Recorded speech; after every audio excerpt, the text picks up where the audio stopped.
Bismillahirrahmanirrahim. Bismillahirrahmanirrahim. Today our topic is antidepressant. First we will dig into the term what is depression. ठीक है, सबसे पहले हम लोग इस टर्म को देखते हैं कि डिप्रेशन है क्या. ओके, साइंटिफिकली इसकी डेफिनेशन अगर देखें तो ये है, अगर किसी इंसान को फीलिंग ऑफ सैडनेस होती है, होपलेसनेस फील करता है वो, या फिर वो अनएबल होता है to feel the joy doing the regular daily life activities. ठीक है, दो टर्म होती है. एक हमारे पास होता है एक्सप्रेशन और उसका एक होता है इनवर्स, जो क्या है डिप्रेशन. एक्सप्रेशन इज जब अपने थॉट्स या इमोशंस को एक्सप्रेस कर देते हैं. ठीक है, और अगर जब हम उस थॉट्स और उन इमोशन को जब सप्रेस कर लेते हैं तो हमारे पास एक टर्म आ जाता है जिसको कहते हैं depression. First of all, depression में क्या क्या होता है हम लोग सबसे पहले डिसाइड कर लेते हैं. इसमें क्या है, फीलिंग ऑफ सैडनेस. ठीक है, उसके बाद हमारे पास होपलेसनेस आ जाती है. A person is prone to more suicidal thoughts, overthinking accompanied by suicidal thoughts. Moreover, loss of appetite, sleep cycle उसका खराब हो जाएगा. स्पीच पैटर्न्स और लो सेल्फ एस्टीम हो जाएगी उसकी. ठीक है, एंथुजियाज्म, एंगर इश्यूज भी उसको हो जाएंगे. ठीक है, अच्छा डिप्रेशन होता कैसे है. सबसे पहले क्या होता है, ये ना एक मूड डिसऑर्डर है. ठीक है, it is the disorder of mood. ठीक है, डिसऑर्डर ऑफ मूड. इसमें क्या होता है, जो न्यूरोट्रांसमीटर्स का रिलीज होना होता है ना, वो डिक्रीज हो जाता है. लाइक जो नोर एपिनेफ्रीन है ना, एपिनेफ्रीन और सीरोटोनिन है, इनका रिलीज जब नॉर्मल लेवल से कम हो जाएगा ना, इनका रिलीज, तो हम कह देंगे कि उस बंदे को क्या स्टेट हो गई है, डिप्रेशन हो गई है. ठीक है, फिर हम लोग उस बंदे को क्या देंगे, एंटी डिप्रेसेंट्स देंगे, ताकि उसके जो न्यूरोट्रांसमीटर्स हैं उनकी रिलीज को नॉर्मल करके बट हम इसी डिप्रेशन को ट्रीट करने के लिए क्या देते हैं, एंटी डिप्रेसेंट्स देते हैं. ठीक है, एंटी डिप्रेसेंट्स की आज हम लोग जिन क्लासेस की बात कर रहे हैं, सबसे पहले जो क्लास है वो है सिलेक्टिव सेरोटोनिन रीअपटेक इनहिबिटर. ठीक है, सिलेक्टिव सेरोटोनिन रीअपटेक इनहिबिटर्स. ठीक है, ओके. इसमें क्या है कि ये बीमारी होती क्यों है, नोर एपिनेफ्रीन और सेरोटोनिन के लेवल के डिक्रीज की वजह से. तो नॉर्मली हम ऐसी ड्रग्स दे देंगे जो कि इसके अपटेक को बढ़ा देगा, लाइक इसको बढ़ा देगा. जैसे ही नॉरएपिनेफ्रिन की रिलीज बढ़ गई, सेरोटोनिन की रिलीज बढ़ गई, तो डिप्रेशन जो है वो ऑटोमेटिकली ट्रीट हो जाएगा. तो फर्स्ट हम लोग इसके selective serotonin reuptake inhibitor. Okay, inhibitor देंगे. ये कैसे ट्रीट करेंगे, इसके अंदर सबसे पहले हम लोग नेम देख लेते हैं किस तरीके से हमने मेमोराइज करना है. हम लोग पहले जो निमोनिक याद करना है वो है प्राम. कैसे, सिटैलोप्राम, इट्स, फिर एसिटैलोप्राम. ओके, उसके बाद हमारे पास जिटाइन है, like fluoxetine, then paroxetine. Okay, try to remember it. Sorry, ये ओपनिंग हुआ था. Citalopram and escitalopram. Then the next mnemonic is xetine, which is fluoxetine and paroxetine. उसके बाद हमारे पास जो है selective serotonin, selective norepinephrine reuptake inhibitor. ठीक है, इसको हम लोग SNRI से डिनोट करेंगे. ठीक है, इसमें कौन कौन से नंबर ऑफ द ड्रग्स हमने पढ़नी है. सबसे पहले हमारे पास ड्यूलोजिटाइन, इट्स ड्यूलोजिटाइन, वेनलाफेक्साइन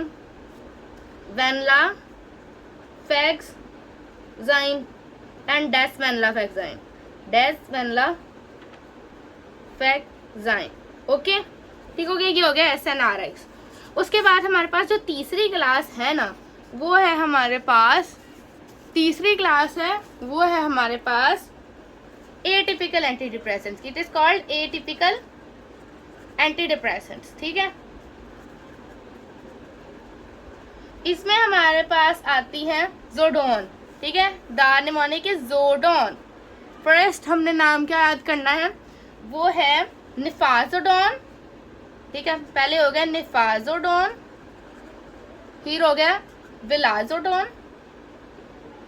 विलाजोडोन, द नेक्स्ट इज ब्यूप्रोपियोन, मिल्टाजापिन और ट्राजोडोन।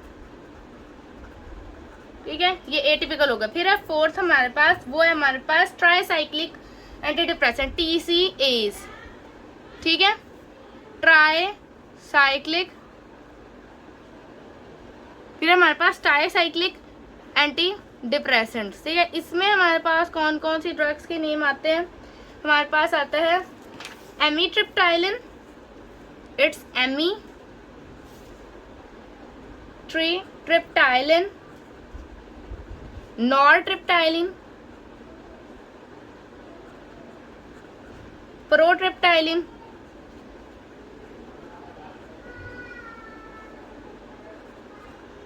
ठीक है, इसमें कौन सा निमोनिक आ गया? ट्रिप्टाइलिन का। ठीक है, फिर हमने और भी याद करने हैं जो कि है क्लोमीप्रामीन, देसीप्रामीन,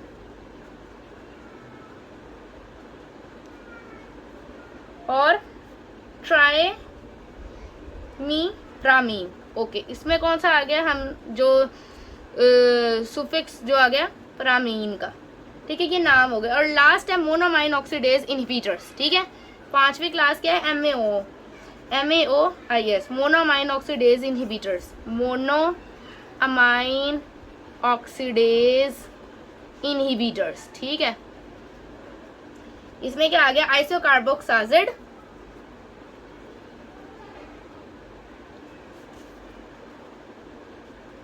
और सिलीगिलीन और फिनिलजाइन। ओके, हो गया। ठीक है, ये आगे ड्रग्स के नेम। अब सबसे पहले हम लोग जो है सिलेक्टिव सेरोटोनिन रीअपटेक इनहिबिटर्स। ठीक है, इनहिबिटर्स, इसकी हम लोगों ने ड्रग्स जो है वो पहले मेमोराइज कर ली हैं। अब इसका एक्शन देखते हैं कि ये किस तरीके से काम करता है। सबसे पहले हमारे पास किस तरह एक्ट करता है? सबसे पहले हमें पता है कि हमारे पास सेरोटोनिन का लेवल क्या हुआ है? डिक्रीज हुआ है। तो ही तो एक बंदा जो है वो डिप्रेशन जो है उसको डायग्नोस हुआ है ना, क्योंकि उसके अंदर न्यूरो ट्रांसमिशन की रिलीज है वो डिक्रीज हुई हुई है, तो सेरोटोनिन का लेवल बहुत ज़्यादा कम है। तो ये जो ड्रग है ना वो क्या कराएगी? सेरोटोनिन के रिप्टेक को कम कर देगी, इनहिबिट कर देगी। सो डैट्स बाय जो सेरोटोनिन है ना उसकी कंसंट्रेशन बढ़ जाएगी इन साइनेप्टिक क्लेफ्ट। किसमें बढ़ जाएगी? कंसंट्रेशन जो है वो बढ़ जाएगी साइनेप्टिक क्लेफ्ट के अंदर। ठीक है, साइनेप्टिक क्लेफ्ट के अंदर। ठीक है, न्यूरो ट्रांसमिशन की रिलीज को ये बढ़ा देंगे। क्या कर देंगे? न्यूरो ट्रांसमीटर्स की रिलीज को ये बढ़ा देंगे। साइनेप्टिक क्लेफ्ट जब ये बढ़ जाएगी तो क्या होगा? 2 वीक्स के बाद जो है वो डिप्रेशन की बेटरमेंट आ जाएगी सिचुएशन के अंदर। ठीक है, बेटरमेंट आ गई। अच्छा, मोर ओवर यहाँ एक और बात अहम है कि SSRIs जो है ना ये कॉम्बिनेशन में लेने चाहिए हमें TCAs और MAOs के साथ। ठीक है, लाइक मोनोअमाइन ऑक्सीडेज और ट्राईसाइक्लिक एंटीडिप्रेसेंट्स के साथ अगर हम कॉम्बिनेशन में लेंगे तो ये ज़्यादा इफेक्टिव। ओके, तो 2 से 12 वीक्स तक इसका बेटरमेंट का फ़र्क आपको नज़र आ जाएगा। अब हम इसके ये मैकेनिज्म ऑफ एक्शन हमने पढ़ लिया, मैकेनिज्म। ठीक है, उसके बाद अब हम देखते हैं कि इसका यूजेस क्या क्या, हम कहाँ कहाँ इसको यूज़ करते हैं सिलेक्टिव सेरोटोनिन रीअपटेक इनहिबिटर्स को। सबसे पहले तो ये डिप्रेशन में काम आ गया कि ये किसी भी बंदे को अगर डिप्रेशन है तो ये फर्स्ट लाइन ऑफ ड्रग हम देके उसके डिप्रेशन को कम करके सेरोटोनिन के लेवल और नॉरएपिनेफ्रिन के लेवल को बढ़ा देंगे। ठीक है, क्योंकि ये सेरोटोनिन के लेवल को और नॉरएपिनेफ्रिन के लेवल को बढ़ा देता है। ठीक है, उसके बाद ये है कि किसी भी पैनिक डिसऑर्डर या जनरल एंजाइटी डिसऑर्डर में ये काम करता है। क्या होता है? It's general anxiety disorder. क्या है? General anxiety disorder. ठीक है, उसके बाद कोई भी अगर हम पैनिक हैं तो पैनिक डिसऑर्डर को भी ये कर देगा। और हमारे पास स्ट्रेस डिसऑर्डर है या पोस्ट ट्रॉमेटिक स्ट्रेस डिसऑर्डर। क्या है वर्ड? Post traumatic. ठीक है, स्ट्रेस डिसऑर्डर को भी ये कम कर देगा। ठीक है, उसके बाद हम लोग इसके अगर काइनेटिक्स की बात करें काइनेटिक्स की बात करें तो ये ऑरली एडमिनिस्टर होता है। अगर हम ऑरली एडमिनिस्टर करें तो ये 2 से 8 आवर्स इसकी ना पीक लेवल्स हैं। क्या हैं? 2 से 8 आवर्स इसके पीक लेवल्स हैं, ठीक है। उसके बाद हम इसके एडवर्स इफेक्ट की बात करें कि कौन कौन से एडवर्स इफेक्ट हम नज़र आ सकते हैं इस ड्रग को लेके, ठीक है। सबसे पहले एडवर्स इफेक्ट की बात करते हैं। हमारे पास स्लीप की डिस्टर्बेंस हो जाएगी, स्लीप डिस्टर्बेंस हो जाएगी, इंसोम्निक हो जाएगा बंदा, और बहुत ज़्यादा जो है वो सिडेटिंग है, ठीक है। बहुत ज़्यादा सिडेशन हो जाएगी, लाइक बहुत ज़्यादा इंसान को नींद आने लग जाएगी, सिडेशन बहुत ज़्यादा बढ़ जाएगी, और हमारी जो स्लीप है ना नॉर्मल स्लीप से ज़्यादा नींद आने लग जाएगी, ठीक है। उसके बाद हमारे पास सेक्सुअल डिसफंक्शन हो जाएगा, ठीक है। हमारे पास सेक्सुअल डिसफंक्शन हो जाएगा, ठीक है। उसके बाद हमारे पास अगर हम इसको चाइल्ड या फिर टीन एजर में लेते हैं, ठीक है, टीन एजेस में लेते हैं, तो ये सुसाइडल थॉट्स को एलिवेट कर देगा। बजाय इसके कि सुसाइडल थॉट्स को कम करे तो ये सुसाइडल थॉट्स को ज़्यादा कर देगा। सो इसलिए ये कंट्रोल ड्रग्स होती हैं, ये हम प्रिस्क्रिप्शन के बगैर ये डिस्पेंस नहीं कर सकते। फिर हमारे पास आता है ओवरडोज। अगर हम इसको ओवरडोज लेते हैं, बहुत ज़्यादा ले लेते हैं, तो हमारे पास हाइपरथर्मिया हो जाता है, रिजिडिटी हो जाती है, माइकोक्लोनस हो जाता है, और वाइटल साइंस हमें नजर आने लग जाता है। फिर डिसकंटिन्यूएशन सिंड्रोम आ जाता है। फिफ्थ वाला is discontinuation syndrome. Like discontinuation syndrome is like अगर हम विड्रॉल कर लेते हैं तो हमें विड्रॉवल सिम्टम्स नज़र आने लग जाता है। लाइक अगर एक साथ हम छोड़ते हैं टैपर किए बगैर, टैपर करना होता है कि हमने अगर एक हफ्ते में 2 गोलियां ले रहे हैं तो हम अगले हफ्ते में 1 करें, फिर उससे अगले हफ्ते में हाफ करें। सो दैट्स वाई हमने फिर उसको क्विट करना है। जब एक साथ ही क्विट कर देते हैं तो हमारे पास विड्रॉवल सिम्टम्स शुरू होने लग जाते हैं। अब जो दूसरी क्लास है सेरोटोनिन रीअपटेक इनहिबिटर्स, ये भी सेरोटोनिन के रीअपटेक को क्या कर देते हैं? इनहिबिट कर देते हैं, ठीक है। इसके अंदर से जो ड्रग्स हैं इनकी फर्दर इन्होंने दी हुई है मोड ऑफ एक्शन, वो है वेनलाफेक्सिन और डेसपेनलाफेक्सिन की इन्होंने दी हुई है फर्दर मोड ऑफ एक्शन, वेनलाफेक्सिन और डेसपेनलाफेक्सिन। इसमें क्या होता है? सबसे पहले ना ये वही वैसे ही ये क्या कर देते हैं? सेरोटोनिन की रीअपटेक को इनहिबिट कर देते हैं, टेक को क्या कर दिया? इनहिबिट कर दिया, ठीक है। और जो है वो नोरेपिनेफ्रिन की भी रीअपटेक को इनहिबिट कर देते हैं, एपिनेफ्रिन की इनहिबिट को भी इनहिबिट कर देते हैं अपटेक को। फिर ना जो वेनलाफेक्सिन है ना उसकी मिनिमम इनहिबिशन होती है CYP450 आइसोएंजाइम की, ठीक है। और ये सबस्ट्रेट है CYP2D6 आइसोएंजाइम्स का।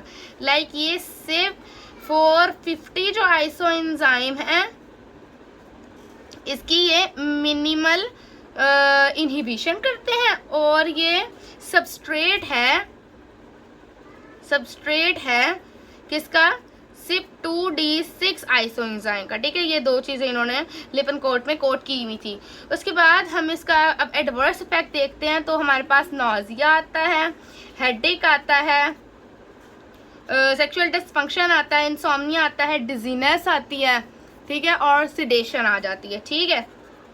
उसके बाद यहाँ एक और ड्रग की बात की है जो कि है ड्यूलोजिटाइन। ड्यूलोजिटाइन भी एक ही मैकेनिज्म ऑफ एक्शन उसका एक ही, उसमें भी वही सेरोटोनिन के लेवल को ये इनहिबिट कर देते हैं, उसकी रीअपटेक को इनहिबिट कर देते हैं, और ये ना लिवर में मेटाबोलाइज हो गया, ठीक है। इसकी एक अनोखी बात ये है, बाकी सारा सेम है, ये लिवर में मेटाबोलाइज हो गया। तो इसका एक प्रिकॉशन ये होता है कि जो लोग लिवर इम्पेयरमेंट के शिकार हैं, ठीक है, जिनका लिवर जो है वो डिसफंक्शन है, लिवर जिसका डिसफंक्शन है, तो वो इसको लेने के लिए लाइक ही will be not too prone, like वो अवॉइड करे इस मेडिसिन को, ठीक है। उसके बाद जो ड्यूलोजिटाइन है ना वो बीपी को भी बढ़ा सकता है, लाइक ये बीपी को भी बढ़ा सकता है ड्यूलोजिटाइन। और क्या कर सकता है ये एंटीसाइकोटिक ही है। फिर हमें इसके अंदर एक और ड्रग है लीवोमिल्नासिप्रान, ठीक है। और ये पास एक और ड्रग है जो कि है लीवोमिल्नासिप्रान, ठीक है। ये क्या है? इनेंशियोमर है किसका? मिल्नासिप्रान का, ओके। और ये भी किसके लिए यूज होता है? डिप्रेशन के ट्रीटमेंट के लिए, ठीक है। ओके, अब जो है हमारे पास हमने दो क्लासेस कर लिए हैं। जो तीसरी क्लास है ना वो है atypical anti depressant. It's atypical anti depressants.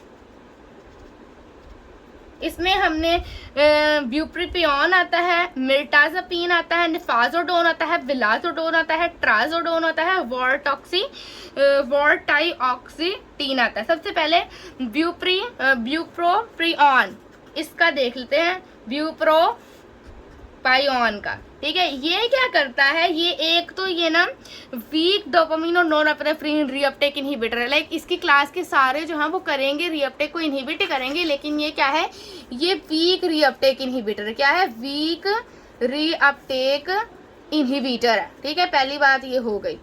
ठीक है, ये ना जो डिप्रेशन के जो सिम्टम्स होते हैं ना उसको कम करता है। जितने भी डिप्रेशन से रिलेटेड सिम्टम्स है ना उनको ये क्या कर देता है, कम कर देता है। लाइक ये हमारे पास क्रेव जो होता है ना, क्रेविंग्स, उसको कम कर देता है। ठीक है, also useful for decreasing the cravings. किसको, ये क्रेविंग्स को कम कर देता है।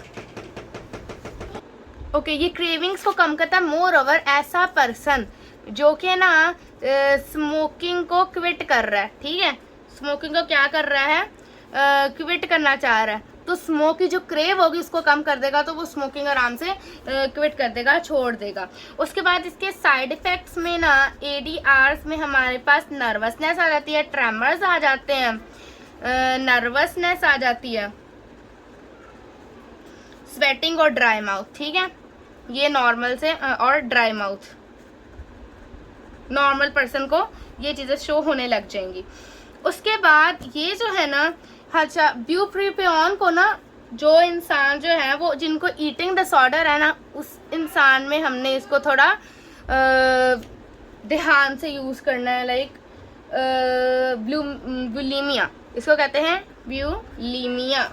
ओके, और हमें अवॉइड करना है उन पेशेंट्स में जिनको ईटिंग डिसऑर्डर या जिनको सीजर्स आते हैं, उनमें अवॉइड कर देना हमने ब्यूप्रोपियोन को यूज़ करने से। फिर हमारे पास अगली जो ड्रग दी हुई ना एटिपिकल एंटी डिप्रेसेंट्स में, वो है मिर्टाज़ापाइन। जो मिर्टाज़ापाइन है वो भी सेरोटोनिन और नॉरएपिनेफ्रिन की अपटेक को इनहिबिट करा देती है और इसकी कंसंट्रेशन बढ़ा देती है प्री सिनेप्टिक में, क्लेफ में। और ये सीडेटिंग है क्योंकि ये एंटी हिस्टामिनिक एक्टिविटी प्रोड्यूस करती है। क्या करती है, एंटी हिस्टामिनिक एक्टिविटी प्रोड्यूस करते थे। बाकी इसका mode of action complete same है। ठीक है, आगे हम लोग बात करते हैं निफाजोडोन और ट्राजोडोन की। ठीक है, अगली ड्रग है निफाजोडोन और ट्राजोडोन। ठीक है, ट्राजोडोन, इसमें क्या होता है, ये वीक इनहिबिटर्स हैं, लाइक वीक इनहिबिटर्स हैं of the reuptake of serotonin, और वो एट द पोस्टसिनेप्टिक 5-HT2A पे बहुत एजेंट है। ये दोनों जो हैं वो सीडेटिव है। ठीक है, एक बात मस्त है इनमें, और ये ऑफ लेवल जो है वो इंसोम्निया को ट्रीट करते हैं। किसको, insomnia. Insomnia is a condition in which person is unable to sleep properly. तो ये स्लीप को जो है वो क्या कराते हैं, इंड्यूस करा देते हैं इंसान में। ठीक है, अगली जो ड्रग दी है वो है विलाजोडोन। ठीक है, व्हाट इज दिस, ये क्या करते हैं, ये सेरोटोनिन की रीअपटेक को इनहिबिट करते हैं और ये 5-HT1A रिसेप्टर है। ठीक है, 5-HT1A पार्शियल एगोनिस्ट रिसेप्टर है। ठीक है, और ये वैसे ही सेरोटोनिन की रीअपटेक को इनहिबिट कर देते हैं। उसके बाद वॉर्टियोजिटीन जो है वो भी कम्बिनेशन से दिया जाता है सेरोटोनिन रीअपटेक इनहिबिटर्स के साथ। अब हमारे पास जो फर्दर चौथी क्लास है ना वो क्या है, tricyclic anti depressant. It's called tricyclic anti depressants. ठीक है, एंटी डिप्रेसेंट्स। ठीक है, इसमें क्या है, ये भी नॉरएपिनेफ्रिन और सेरोटोनिन की रीअपटेक को क्या कर देते हैं, इनहिबिट कर देते हैं। क्या कर देते हैं, इनहिबिट कर देते हैं। ठीक हो गया। इसके मैकेनिज्म ऑफ एक्शन में क्या है, एक तो ये न्यूरोट्रांसमीटर्स की रीअपटेक को इनहिबिट करते हैं, दूसरा ये है कि ये रिसेप्टर्स को ब्लॉक भी कर देते हैं। ठीक है, पहली बात ये होगी कि ये इनहिबिट करते हैं। ठीक है, इनहिबिट करते हैं नॉरएपिनेफ्रिन को और सेरोटोनिन को। ठीक है, उसके भी क्या है, ये ब्लॉक कर देते हैं रिसेप्टर्स को। ठीक है, ब्लॉक कर देते हैं रिसेप्टर्स को, लाइक अल्फा एड्रीनर्जिक, हिस्टामिनिक और मस्क्रीनिक। कैसे, अल्फा एड्रीनर्जिक, मस्क्रीनिक और हिस्टामिनिक। ठीक है, ओके और ये जो है ना ट्राइसाइक्लिक डिप्रेशन, ये मूड को एलिवेट कर देते हैं। क्या कर देते हैं? मूड को एलिवेशन, मूड एलिवेशन, अच्छा मूड कर देते हैं। ठीक है, अच्छा अब इसका एक्शन क्या है, ये किस किस चीज़ में यूज़ होते हैं? ठीक है, एक तो ये है कि ये डिप्रेशन को कम करते हैं। ठीक है, 50 से 70% इसका अगर हम लॉजिस्टिकली अप्रोच यूज़ करें तो 50 to 70% इंडिविजुअल्स में जिनको डिप्रेशन था उनमें क्या आ गई? बेटरमेंट आ गई, उनमें मूड की एलिवेशन हो गई, उनका डिप्रेशन कम हो गया। और जो है वो टैपरिंग जो है ना, टैपरिंग अगर हम डोज की टैपरिंग करें तो विथड्रावल सिम्टम्स भी बहुत ज़्यादा कम होंगे। विथड्रावल जो सिम्टम्स होते हैं वो बहुत ज़्यादा कम होंगे अगर हम टैपरिंग करेंगे डोज की। उसके बाद हम लोग इसके यूजेस हो गए हैं। अब हम लोग मॉडरेट टू सीवियर डिप्रेशन के लिए हम इसको यूज़ करते हैं। काइनेटिक्स में ये है कि ये ऑरली हम एडमिनिस्टर करते हैं। ठीक है, और ये डिस्ट्रीब्यूट हो जाती है। उसके बाद इसके ADRs देखते हैं जो कि मोस्ट इम्पोर्टेंट है। ADRs में ये है कि ये हमें ब्लड विजन हो जाएगी इंसान की, और ये first is a dryness of the mouth, I guess, या फिर ये ड्राइनेस ऑफ द आई है। उसके बाद यूरिनरी रिटेंशन हो जाएगी, यूरिनरी रिटेंशन। ठीक है, it is called urinary retention. Close angle glaucoma हो जाएगा, constipation, and it is tachycardia, increase in the heart rate. ठीक है, मोनोअमाइन ऑक्सीडेज इनहिबिटर्स क्या है? Monoamine oxidase inhibitors. इनका मैकेनिज्म ऑफ एक्शन, इसके एग्जांपल में हम फेनिलजीन जो है ना, ये स्टेबल कम्प्लेक्स बना लेती है एंजाइम के साथ। ठीक है, जो फेनिलजीन है ना, ये कॉम्प्लेक्स बना लेती है किसके साथ? एंजाइम के साथ। ठीक है, जब कम्प्लेक्स बन गया तो ये क्या करा देता है? ये इंक्रीज करा देता है स्टोर ऑफ नोरेपिनेफ्रिन, सेरोटोनिन और डोपामीन का। ठीक है, तो जब ये चीज़ें इंक्रीज हो जाएंगी तो ऑटोमेटिकली जो पेशेंट है वो डिप्रेशन से निकल आएगा। इसका एक्शन क्या है? ये जो है फुली इनहिबिटेड होती है after several days of the treatment. The anti depressant action of like that of the SSRIs और SNRIs delayed several weeks. Therapeutic uses में डिप्रेस पेशेंट्स पे दिए जाते हैं जो कि इनटॉलरेंट होता है अदर एंटी डिप्रेस में। लाइक अगर उसको SSRIs या SNRIs दिया है और वो पेशेंट जो कि उनसे टॉलरेंट हो गए हैं तो तब हम उसको MAOs देंगे। जब वो TCAs भी नहीं ले सकता, SSRIs भी नहीं ले सकता, SNRIs भी नहीं ले सकता, इन सब के साथ नहीं उसका टॉलरेट नहीं कर लिया उन्होंने, तो अब हम MAOs मोनोअमाइन ऑक्सीडेज इनहिबिटर्स उसको दे देंगे। इसका जो है क्यों हम लोग ये बहुत ज़्यादा कम क्यों यूज़ करते हैं? क्योंकि इसके रिस्की फैक्टर्स होते हैं, इसके एडवर्स इफेक्ट बहुत ज़्यादा आते हैं और ये ड्रग और फूड का इंटरेक्शन बहुत जल्दी कर लेते हैं। ठीक है, और ये जल्दी अब्जॉर्ब हो जाता है आफ्टर द एडमिनिस्ट्रेशन। उसके बाद इसके एडवर्स इफेक्ट जो हैं ADR पे हमने पहले भी बात कर ली कि ये ड्रग और फूड क्या कर लेते हैं? इंटरैक्ट कर लेते हैं। इंटरैक्शन हो जाता है, वो ज़ाहिर सी बात है, अब अच्छा हो या बुरा हो, लेकिन ज़्यादातर ये डिसएडवांटेज ही होता है।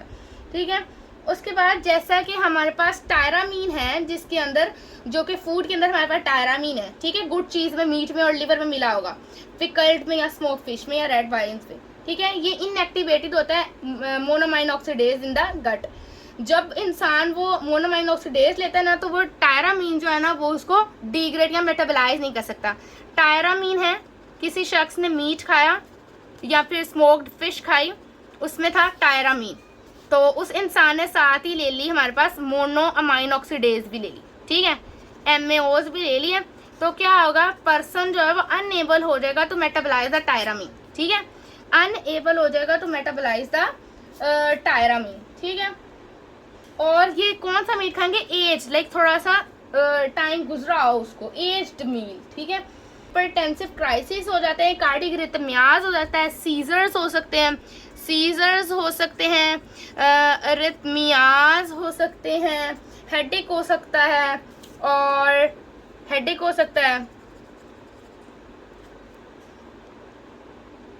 अच्छा, सो दैट्स वाई हम इसकी प्रिकॉशन में ये कर सकते हैं, पर्सन मस्ट बी एबल या must be educated enough to avoid the tyramine containing diet, ठीक है। अगर वो MAOs ले रहा है, मोनोमाइन ऑक्सीडेज इनहिबिटर्स ले रहा है, तो वो टायरामीन कंटेनिंग जो डाइट है ना, डाइट है, उसको जो है वो कम कर दे या प्रिवेंट कर दे खुद ही, ठीक है, पर्सनली। उसके बाद हम अगर सेरोटोनिन डोपामिन एंटागनिस्ट की बात करते हैं तो 60 to 80% पेशेंट जो है ना वो फेवरेबली रिस्पॉन्ड कर रहे हैं टुवर्ड एंटी डिप्रेसेंट्स, ठीक है, ठीक है। जो सेरोटोनिन और डोपामीन का जो एंटागनिस्ट है उसमें क्या लिखा हुआ है कि जो 60% to 80% जो लोग हैं वो एंटी डिप्रेसेंट से ही ठीक हो जाते हैं, ठीक है। और जो सेरोटोनिन डोपामिन एंटागोनिस्ट है, एटिपिकल एंटीसाइकोटिक्स है ना, वो एडजक्टिव ट्रीटमेंट्स के लिए यूज हो सकता है, ठीक है, लाइक जो कि पार्शियल रिस्पॉन्डर्स होते हैं। अब हमारे पास डिप्रेशन तो होगी, अब है मेनिया, एक ऐसी स्टेट है, एक होगा ना डिप्रेशन जिसमें कमी होती है सेरोटोनिन या फिर नोरेपिनेफ्रिन में डिक्रीज आता है, लेकिन एक स्टेट होती है मेनिया। मेनिया जो है ना ये एक बाईपोलर डिसऑर्डर है। क्या है? बाईपोलर डिसऑर्डर है। इसको हम उर्दू में कहावत है, पल में तोला पल में माशा। ओके, उसके बाद ये ना इंक्रीज रिकॉग्निशन है डिसऑर्डर का, और नंबर ऑफ मेडिकेशन और ट्रीटमेंट, बहुत सारे हम मेडिकेशन दे सकते हैं मेनिया को ट्रीट करें तो हम इंसाइटमेंट का जो लेवल है इंसान में बहुत ज़्यादा बढ़ जाएगा, ठीक है, एक्साइटमेंट बहुत ज़्यादा बढ़ जाएगी इस इंसान की। तो इसको नॉर्मल लेवल में लाने के लिए हमने क्या देना है, उसको लिथियम दे देना है, ठीक है। 60 to 80% जो लोग हैं ना वो ट्रीट हो जाते हैं लिथियम देने से, ठीक है। मोरओवर हम अदर ड्रग्स भी दे सकते हैं जिसमें कार्बामाजिपाइन दे सकते हैं हम, लेमोट्रिगीन दे सकते हैं हम लोग। अच्छा, इसकी अगर हम लिथियम की टॉक्सिसिटी की बात करें तो हमारे पास कंफ्यूजन आती है, ट्रेमर आ जाते हैं और कन्वर्सेंस आ जाती हैं। सो दैट्स वाई आज के हमने वीडियो में क्या पढ़ा है, आज हम लोगों ने पढ़ा है डिप्रेशन, एंटी डिप्रेसेंट्स पढ़े हैं, डिप्रेशन होता है क्या, इसकी फीलिंग क्या है, फिर हमने पढ़ा इसकी क्लासेस, हमने सिलेक्टिव सेरोटोनिन रीअपटेक इनहिबिटर पढ़ा, इसका मोड ऑफ एक्शन पढ़ा, इसकी ड्रग्स के नेम पढ़े हैं, फिर हमने पढ़ा है इसकी यूजेस पढ़े हैं, मोर ओवर देन हम लोगों ने इसके एडवर्स इफेक्ट पढ़े हैं, फिर हमने सेकंड क्लास पढ़ी है जो कि selective serotonin reuptake inhibitor norepinephrine, इसका ड्रग्स के मोड ऑफ एक्शंस पढ़े, फिर हमने एटिपिकल एंटी डिप्रेसेंट्स पढ़े जो कि तीसरी क्लास है, फिर हमने चौथी क्लास जो कि है ट्राइसाइक्लिक एंटी डिप्रेसेंट उसके मोड ऑफ एक्शंस वगैरह पढ़े, फिर हमने जो है उसके ADRs पढ़े, फिर हमने पांचवी क्लास जो कि मोनोमाइन ऑक्सीडेज इनहिबिटर्स पढ़े हैं और इसके रिस्क पढ़े, ADRs पढ़े, फिर हमने एक एक्स्ट्राऑर्डिनरी डिसऑर्डर होता है जिसको कहते हैं मेनिया, उसका डिसऑर्डर पढ़े, और आज जो है वो एंटी डिप्रेसेंट्स का चैप्टर इज कम्प्लीटेड।